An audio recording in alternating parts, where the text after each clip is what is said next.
మద్యపాన నిషేధాన్ని ఉల్లంఘించి అక్రమంగా మద్యం విక్రయిస్తున్న 6 బెల్ట్ షాపుల నిర్వాహకులకు ఒక గ్రామ సర్పంచ్ వినూత్నంగా షాక్ ఇచ్చారు. నిబంధనలు దాటినందుకు వారి ఇళ్లకు విద్యుత్ సరఫరాను పూర్తిగా నిలిపివేయించారు.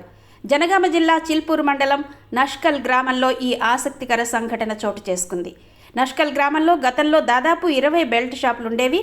గ్రామస్తులు, ముఖ్యంగా యువత మద్యానికి బానిసలుగా మారుతుండడంతో గ్రామంలో మద్యం విక్రయాలను పూర్తిగా నిషేధిస్తూ గ్రామ పంచాయతీలో ఏకగ్రీవంగా తీర్మానం చేశారు.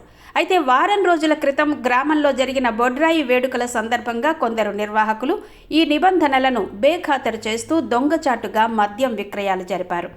ఈ క్రమంలో సర్పంచ్ శాతబోయిన రాజు గ్రామ యువకులతో కలిసి గొలుసు దుకాణాల్లో ఆకస్మిక తనిఖీలు చేపట్టారు. అక్రమంగా మద్యం విక్రయిస్తున్నట్టు ఆధారాలతో సహా గుర్తించడంతో సర్పంచ్ ఆదేశాల మేరకు పంచాయతీ సిబ్బంది 6 నిర్వాహకుల ఇళ్లకు కరెంటు కనెక్షన్ను కట్ చేశారు. భవిష్యత్తులో మళ్లీ మద్యం అమ్మబోమని లిఖితపూర్వకంగా హామీ పత్రం ఇస్తేనే విద్యుత్ సరఫరాను పునరుద్ధరిస్తామని సర్పంచ్ స్పష్టం చేశారు.